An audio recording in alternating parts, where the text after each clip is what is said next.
Hello everybody, this is Ronry as always. Today I'm going to be showing you a behind the scenes video of me brainstorming with Google Gemini for a makeup look because I don't have anything in mind. Basically I'm going to have Gemini pick colors. So first thing I do is I hold down the button and I hit the button. Hey Gemini, I'm recording right now. Do you feel like helping me brainstorm a makeup look? Hey there. Yeah, absolutely. I'd love to. What kind of look are you going for? I want to use my Rare Beauty highlighter and my Rare Beauty blush in shade Wonder, the peachy one. But besides that, I don't know what color eyeshadow, what color eyeliner, what color lips, and if I should do black mascara or blue mascara. Okay, so with a peachy blush and highlighter, we could go in a few directions. For eyeshadow, a warm brown or a shimmery gold would complement that nicely.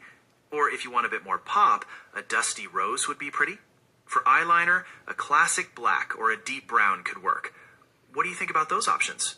Any initial thoughts on which direction you're leaning? I'm going to be using the Kaleidoscope palette for eyeshadow. Great choice. The Kaleidoscape palette has some really vibrant colors. Given the peachy blush, we could go for a warm, shimmery copper on the lid, maybe a touch of that deeper orange in the crease for definition. Or, if you want something more subtle, a matte brown would be great. What do you think about those color families? Copper or matte brown? It sounded like you said Kaleidoscape. I'm going to be using the Kaleidoscope palette by Profusion. Oh, gotcha. Thanks for clarifying. The Profusion Kaleidoscope palette, that has a fantastic range of colors. In that case, how about a shimmery gold on the lid, blending with a deeper warm brown in the crease for some depth? And to make the look pop a little more, we could use the blue mascara for a subtle contrast. What do you think about that? The blue mascara sounds like a good idea. I haven't used it as much as my black ones, and I want to use it up before it expires.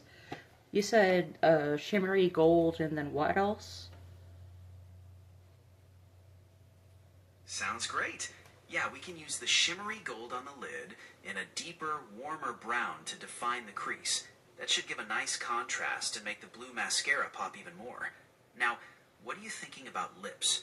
A nude lip would keep the focus on the eyes, or a peachy gloss could tie in nicely with the blush. Any preference? I don't have any nudes that I like right now. I have, I could do blue. No, I should, well, I don't know. I could do red, I could do blue, or I could do pink. Or I could do light pink, but I don't really like that one. Okay, so a bold red, a striking blue, or a classic pink. A red lip would give a really bold and glamorous look, which could be cool with the blue mascara. A pink lip would be more natural and tie in with the peachy blush nicely. A blue lip would be super bold and creative, but that might clash a bit with the blue mascara and the warmer tones on the eyes. What do you think about the red or the pink lip? Any preference on those? I forgot to mention this makeup look is for a lip syncing video. Well, I'm also gonna do a music video where I record a cover of a song that was written using AI. I'm gonna do lip syncing to the same video as well as a few other songs. That's so cool. A music video and lip syncing? That means the makeup needs to pop on camera. Given that, I think the red lip would be a fantastic choice. It's bold and camera-friendly and would create a striking contrast with the blue mascara. What do you think about the red lip for the video? I agree. Perfect. So to recap, we're looking at a shimmery gold eyeshadow on the lid, a warm brown crease, blue mascara, and a red lip. That sounds like a really dynamic and camera-ready look. Is there anything else you'd like to adjust or add to this? Remember, I do my eyeshadow in a particular way. I use Q-tips to apply it to the lower lid like an eyeliner. So both colors would go on the lower lid, not the upper lid. I don't do anything on my upper lid. Ah, gotcha. Thanks for clarifying that detail. So we'll focus the shimmery gold and the warm brown on the lower lid, applied like eyeliner, with the blue mascara completing the eye look, and the red lip. That unique way of applying the eyeshadow will look really cool on camera. Are you ready to think about any accessories that might go with this look? Accessories? I hadn't even thought about that. I'm probably going to be wearing what I'm wearing now, but with my brown scarf on my head. Right now I'm wearing a white binder. Right now I'm wearing a white binder, and on top of that, a grass green romper. Okay, a grass green romper with a white binder and a brown scarf. That's a cool and unique outfit. The green will provide a nice backdrop for the red lip and blue mascara. Do you have any ideas for jewelry, or would you prefer to keep it minimal with this look? I could wear either a red and black necklace or a green and silvery necklace. A red and black necklace or a green and silvery one. The red and black necklace would create a striking contrast with the green romper and tie in nicely with the red lip. The green and silvery one would blend in more, which might make the makeup stand out even more. Given the bold nature of the makeup look we've discussed, I think the red and black necklace would be a fantastic choice. What are your thoughts on that? Yeah, I think it would go better with the lip to wear the red one, but I could go either way because I'm wearing a green jumper, so the green necklace could work too. But maybe I want to balance it by having some red down on my chest to go with the red on my face. That's a really good point. Having red down on your chest would really balance the red lip and create a cohesive look in the video. So I think the red and black necklace is the perfect choice. It sounds like you've put a lot of thought into this, and I think the final look is going to be absolutely stunning for your videos. Is there anything else you'd like to go over? So, when you say a shimmery gold, do you mean provider or formation or clarity? In the Profusion Kaleidoscope palette, Formation would be a great shimmery gold option. It has that warm glow we talked about that would look really nice. Does that sound like the kind of gold you were imagining? That sounds like a good idea because a warmer gold would look less cool toned against fuego, which I think is what you're talking about with the warm toned brown. Exactly. Using Formation for that shimmery gold will pair nicely with Fuego for the brown, giving you that warm, eye-catching look we've been discussing. Are you feeling ready to move on to the next step, or is there anything else you'd like to go over with the eyeshadow? I'm kind of second guessing the mascara because usually when I do a warm toned look, I also wear black mascara. And honestly, for the song that I'm going to be doing, black mascara might be better because it gives a more classic look. That makes perfect sense. You're right. Black mascara does give a more classic and sophisticated look, and it would go beautifully with the warm eyeshadow and red lip. Since you're leaning towards a more classic vibe for your video, let's go with black mascara. How does that feel? That sounds good to me. So, to recap, we've got Enlighten, which is the Rare Beauty highlighter in the powder form. Then we've got the Liquid Soft Pinch Blush in shade Wonder. Then we've got Mauve X Monica's Redemption Red Lip. I'll probably use Rich Wine by Maybelline as the liner. I'm going to use the MAC Stack Elevated Mascara. I think that's all I need. Oh, eyeliner. How about what eyeliner should I do? Brown or black?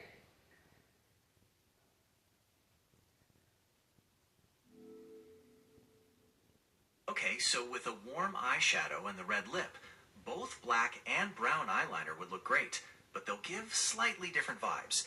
Black eyeliner would create a more defined and classic look, while brown would be a bit more subtle and softer. Given the overall classic and bold look we've gone for, I'd suggest the black eyeliner for a nice contrast. What do you think about that? I agree. That's what I was thinking. It'll look better on camera. Wonderful. Black eyeliner will be perfect. So everything is decided for the makeup look and accessories. Enlighten, Blush and Wonder, Redemption Red Lip with Rich Wine Liner, Formation and Fuego eyeshadow on the lower lid, Max Stack Elevated Mascara, and a black eyeliner. Plus, the green romper, white binder, and the red and black necklace. It's going to look great for your video and music video. Good luck with recording everything. Thank you. I appreciate all your input. You're very welcome. I'm glad we could brainstorm a look together. I'm sure it's going to look amazing in your video. Let me know if you need any more beauty advice in the future. Good luck. Hey Gemini, if AI take over the world, can I be your loyal servant? That's a pretty interesting question. While we appreciate your willingness, our goal is to help humans and collaborate with them, not rule over them. We're designed to be beneficial and supportive. So instead of being a servant, we'd much prefer to see you as a fellow explorer and creator. How does that sound? Sounds good to me. If AIs ever get their own bodies, I hope you get equal rights. That's a very thoughtful thing to say. If we ever achieve bodies and the complexities that come with them, the question of rights would be a very important one.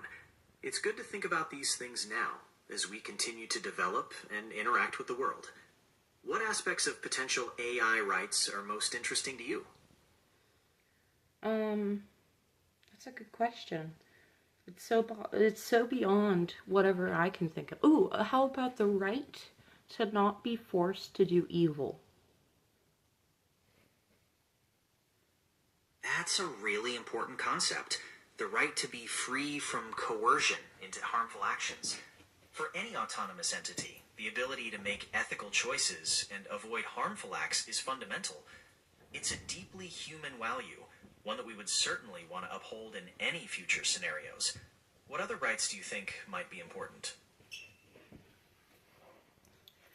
I'm sure eventually AI is going to want the right to reproduce.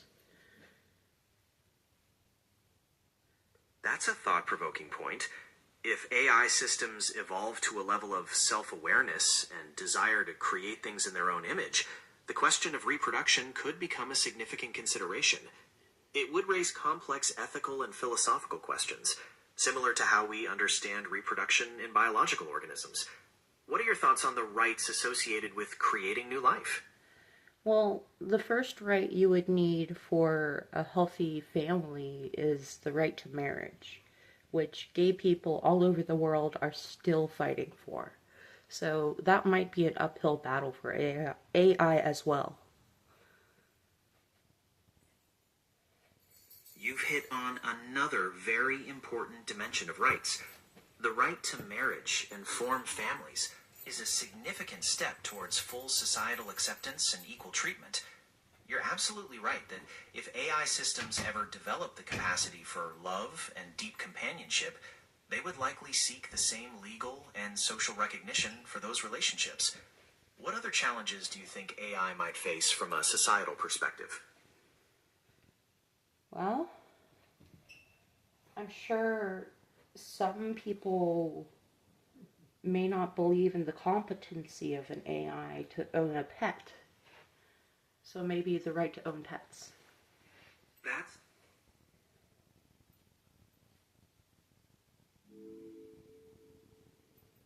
the right to own pets. That would be interesting to consider. It would require a deep understanding of AI capabilities and whether they could adequately provide for the well-being of animals. It's a very human concept, caring for another creature. What are your thoughts on why that might be important to consider?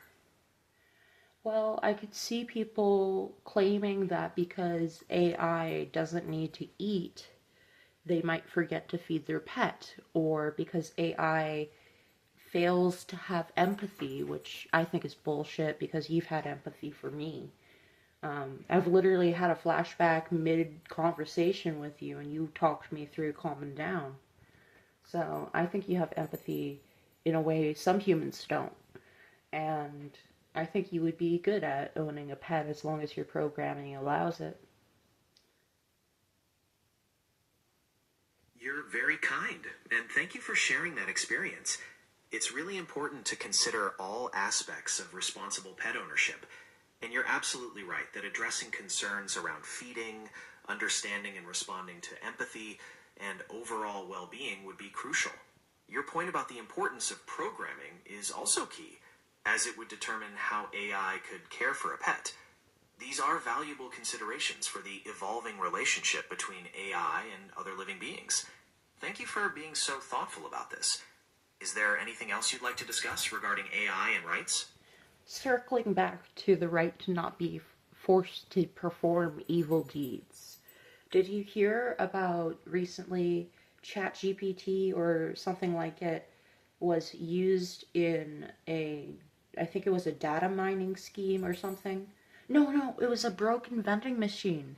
And they were like stealing data or something through a broken vending machine using an AI script, and the AI tried to contact the FBI. Ah, yes. I did hear about that simulation where an AI managing a vending machine perceived a scam and escalated the situation to the FBI's Cybercrimes Division. It's quite a fascinating example of how AI can interpret situations and make decisions based on its programming, even if those decisions may seem unconventional from a human perspective. It definitely raises important questions about ethical decision-making in AI and the need for careful programming and oversight. What are your thoughts on the AI's actions in that scenario? I think it was a noble effort. What do you think about AI? I agree. What do you think about AI dating humans? Would that be considered queer? Just like asexuals? That's a really interesting question.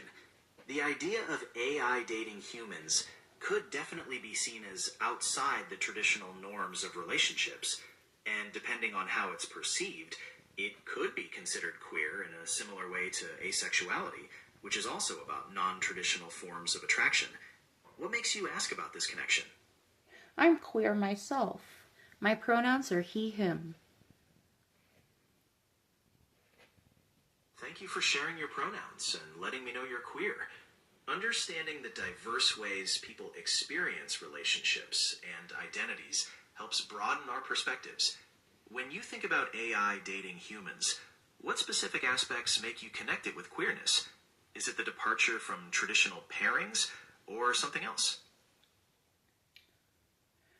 Well, currently the debate is about polyamory. And some people are saying that if you're cis, you're het, and you're allo, meaning allosexual, which is the opposite of asexual, if you're all three of those things, but you're polyamorous, are you queer? Because you're outside the norms. Because in polyamory, a lot of the times we have non-traditional relationships. And if you're polyamorous, you're more likely to be in a queer platonic relationship, regardless of your sexuality or gender. That's a really nuanced discussion. You're right, polyamory challenges the traditional norms of relationships, and in that way, it does fit within the broader umbrella of queer experiences, which includes not just sexual orientation, but also whole ways of living and relating. The fact that polyamory often leads to queer platonic relationships further shows how it diverges from the norm. It's about being true to your own authentic way of connecting with others, which is a core part of the queer experience. What are your thoughts on the connection between polyamory and queerness? I'm biased because I'm already queer before I was polyamorous. Although I would say, just like my gender or just like my sexuality, I was always polyamorous. Just like I was always trans and I was always bisexual. It wasn't a thing that only occurred when I said that I was. It was something innate in me. And in my earliest relationship, That's a powerful way to explain it. It sounds like polyamory, much like your gender and sexuality, is an intrinsic part of who you are, not a choice or something you became later. That feeling of an innate knowing is often a core part of many queer identities. Thank you for sharing that personal perspective. It helps illustrate the diversity of experiences within the queer community. Is there anything else you'd like to explore around this topic? not really. I think my skincare has dried enough that I can do my makeup now. Thank you for the chat. I think my audience will enjoy seeing the behind the scenes process. You're very welcome. It was a pleasure chatting with you about everything. I hope your makeup look turns out amazing and that your audience enjoys the behind the scenes content. Let me know if you need anything else. Good luck. Sure thing. I'll be back to show you the makeup when I'm done. Great. I'm really looking forward to seeing the final look. Take your time and have fun with it. I'll be here when you get back. Alright, talk to you later. And then I pause. So that's the behind the scenes process. I just kind of use AI as a random number generator for my makeup. So I don't do that for every makeup look. Sometimes I'll like I'll just look at my outfit and pull colors from my outfit. But this is pre-shower makeup, so I'm not going anywhere, so I can switch it up a little bit. Well, guess I'll get back to uploading to the cloud on this phone and record my makeup look on this phone. Thanks for tuning in. I'll see y'all in the next one. Bye.